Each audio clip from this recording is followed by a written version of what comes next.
Hi, Hannah Mason here, and in today's Spark, we're going to be asking the question, and then what?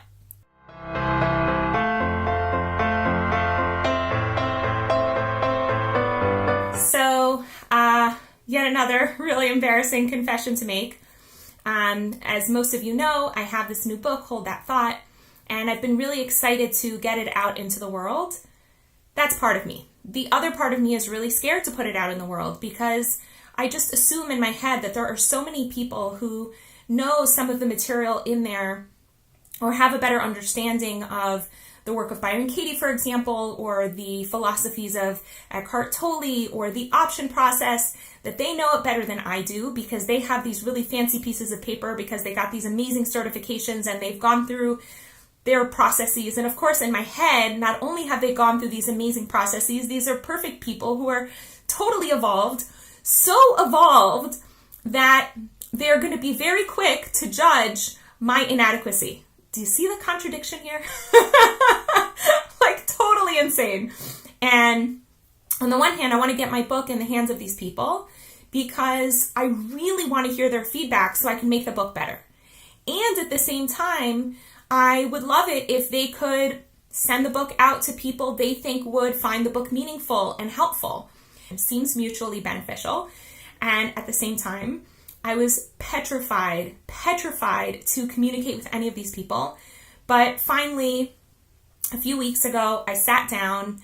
I had to do it in the middle of the night because there was no other time I could actually muster the guts to sit down and write. And I woke up at like 1 o'clock in the morning, couldn't fall back asleep. And so I was like, okay, I'm going to sit and do this thing now. So I formulate this email and I start sending it out to people who are practitioners of the work of Byron Katie. That's the first group of people who I've sent messages out to.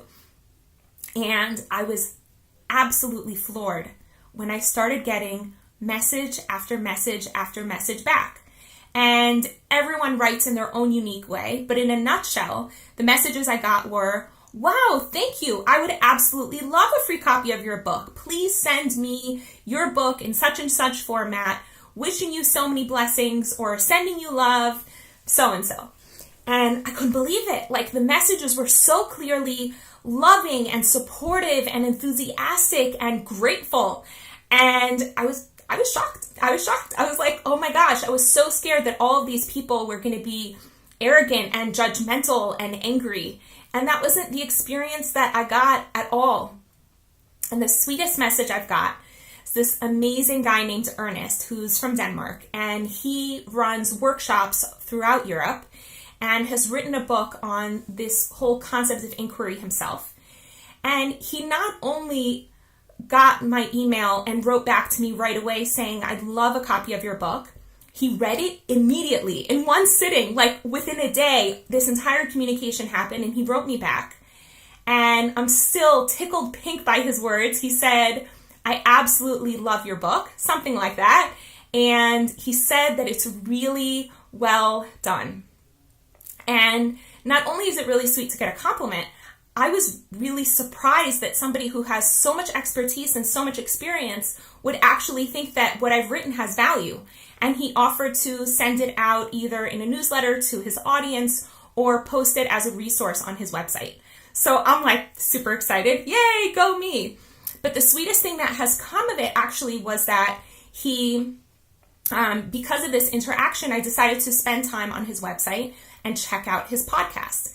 And in the comment section below, hopefully I'll remember to put his podcast because it's absolutely phenomenal. Just hearing his voice brings me so much peace and so much calm.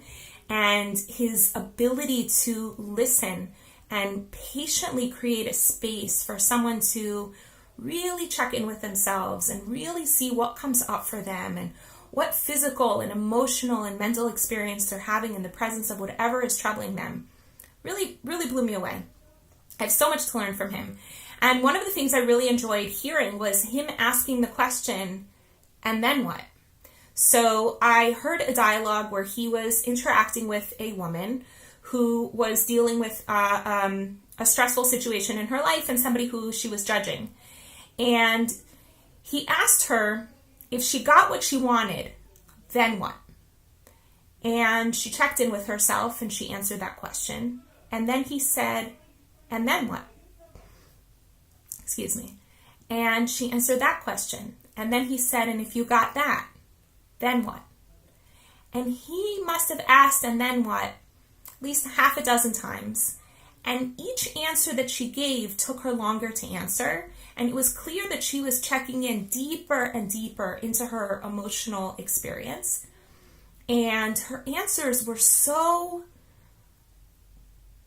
simultaneously beautiful and also troubling.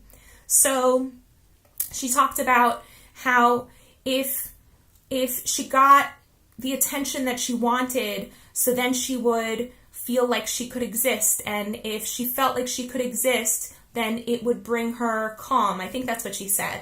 And if she had calm, then she realized that she would be happy. And then she looked at all of these and then what's, and she's like, wow, that's so much work. And both of them kind of laughed, and he was like, yeah. And she's like, maybe I could just skip all of that and be happy. That was definitely the conclusion that I came to.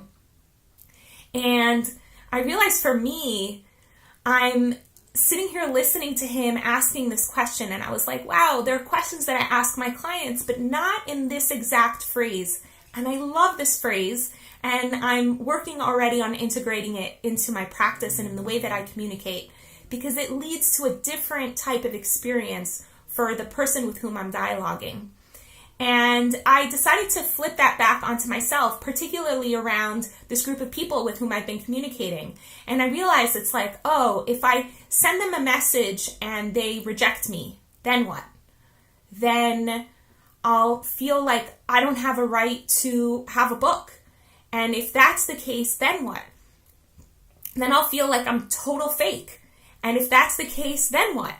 And as I go deeper and deeper, I realize that at the deepest level, I feel like I don't have a right to exist.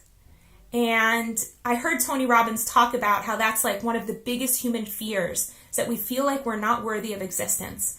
And so many of the things that we are scared of engaging with or that trouble us really will bring us down if we keep asking, and then what? If we keep trying to figure out what is it that we fear the most, underneath all of that is the fear that we're not worthy of existence.